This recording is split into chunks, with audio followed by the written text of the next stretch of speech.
all you wild, fantastic people out there. Your two favorite super uncles are back here for Cinefellas. I'm Logan Myers. It's my good man over there. I'm Henry Hill. What is going on? Indeed, we've got another Marvel movie to talk about.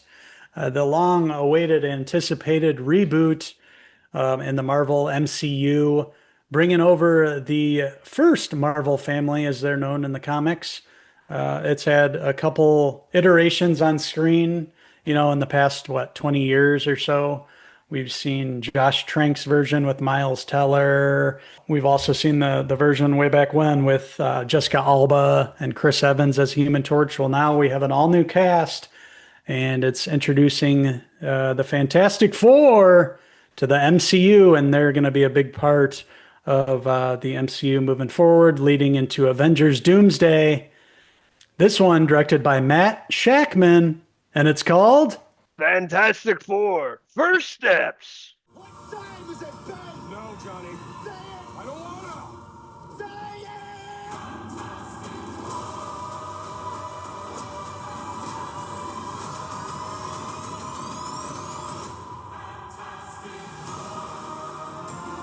Oh, that's right. Marvel's first family is back at it. Brand new film kicking off the new phase in the MCU. And this is pretty much an origin story in the MCU with basically all brand new cast playing the Fantastic Four here. Vanessa Kirby, Pedro Pascal, that's in every role possible these days. Evan Moss-Bachrach playing the Thing, Ben. And of course, we have Joseph Quinn behind me in the brand new cast. And this is an origin story, very futuristic, very retro, 1960s Jetsons, cosmic kind of vibe to it, which from the get-go of the film, it's a whole different new vibe to the movie compared to the others. Definitely more serious, a lot more going on here and what's to come. one thing I appreciated is that Shakman didn't spend half the movie showing us what we've seen before, several times, their origin. Gives us about 15, 20 minutes of how that happens and then thrusts you right into this story and how it involves the family. And basically, they are a family, the four of them.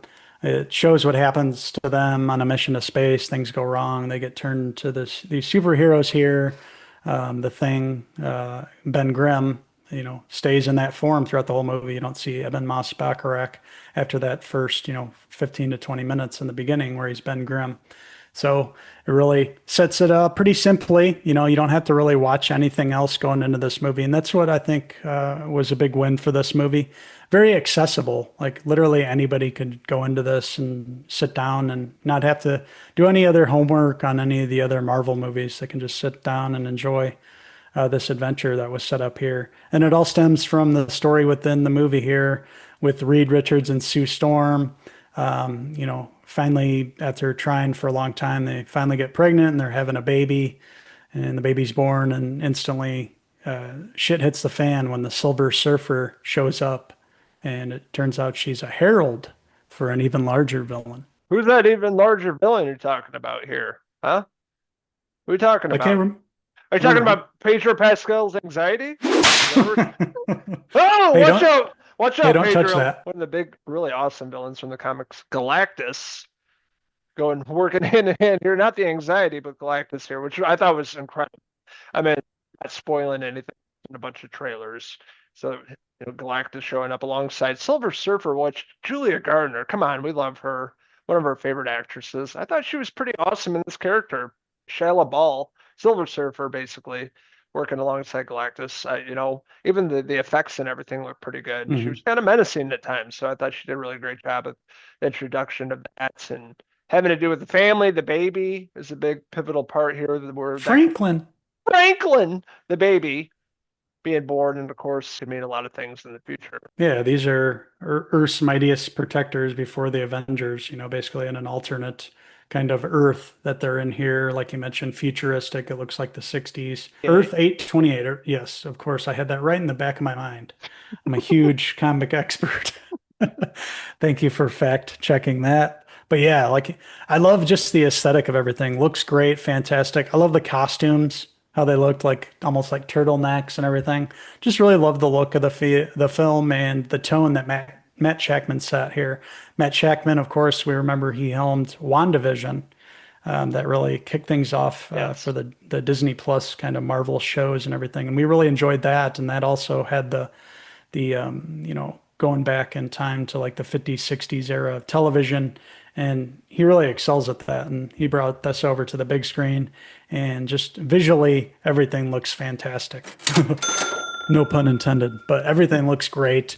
The CGI, everything was on point in this movie. Love the actual superhero, their powers that are shown on screen. Mr. Fantastic, Reed Richards there can stretch. Invisible Woman, obviously, you know what she can do. Ben Grimm, he's just super strong and can break through. He's basically the Hulk of the group. And then Human Torch here, which I've heard a lot of complaints about his character. They wanted to see him be more of like a ladies' man, womanizer type. He doesn't do a lot of that in this movie. This is more of a contained movie about the family and about this family having to protect Earth while at the same time of protecting this new life that they'd created and entered into the family. And how are they going to stop Galactus? And Galactus, they know, is coming. And when he does, it's leads to some pretty, menacing scenes there. I really like the villain too, like you mentioned, his booming voice and his presence felt, long before he even shows up on screen. And let's talk about that fantastic car too. Pretty cool car. Love that flying around. That was Yeah. really cool to see.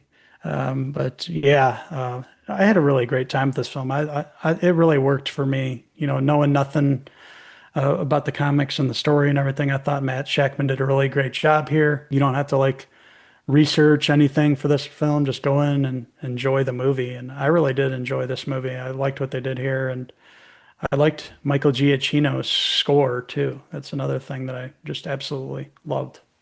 Oscar award winner there, Michael Giacchino from Up, one of my favorite scores ever. But yeah, score of this movie is incredible. The whole 1960s retro vibe, Jetsons, made me want to watch the cartoon after watching this movie. I love that whole decade, that era. I thought it was really cool how they did that, like Mad Men meets Jetsons meets Fallout. That's what it reminded me of, and just the whole vibe and atmosphere, costume design. Everything looked incredible. CGI looked incredible. I was worried about the thing with the CGI, but I think, the longer I watched the movie, it didn't bother me as much. It looked pretty good.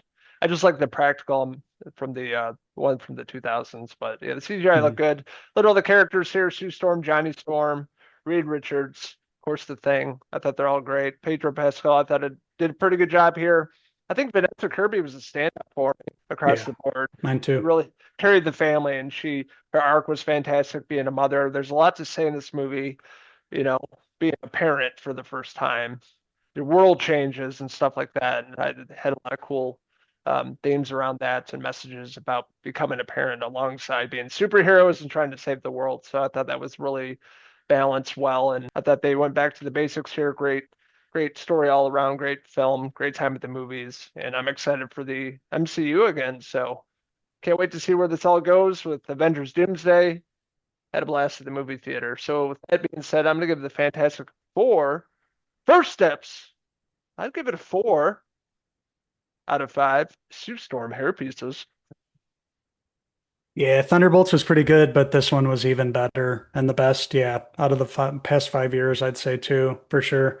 My most enjoyable time at the movie theater. And yeah, Captain America, that wasn't very good. Yeah, just go through the list of what we've seen recently, and this one just blows past them, I thought. And leading into the next Avengers films, they really needed this to be good, and I'm happy to report that it is. Matt Shakman did a great job, and I look forward to the continuing adventures of the first family. I too am going to give Fantastic Four the first steps. I'm going to give it a 4 out of 5 Fantastic Four hair pieces. Oh man, I lied. I enjoyed Thunderbolts. I don't know what I'm talking about, but I like this movie a little more than Thunderbolts. But I had a really great time with that movie. I think I gave it 3.5. So I like this movie a little more. But this is like Mhm. setting off the next phase. I hear from all you superhero enthusiasts out there. What did you like about Fantastic Four First Steps? What didn't you like about it? Do you like the movies from the 2000s? Let us know in the comments below, and don't forget to stay subscribe. Also, check out these Marvel enthusiasts on Facebook, X, and Instagram, and our website, cinefellas.com, for the latest, greatest TV, movie news and reviews. Well, it's clobbering time. There's a lot of Easter eggs too within the film. So if you're a big comic fan, definitely keep your eye out for a lot of Easter eggs here. And of course, as you all know, stay after the credits. There's definitely teases for what's to come next and a little glimpse possibly into the next big villain. So we'll keep it at that. Thank you guys for watching our review of The Fantastic Four First Steps. And until the next Cinephiles movie review, I am Mr. Fantastic. And I'm Logan Pascal signing out until the next movie review for Cinefellas. Cheese!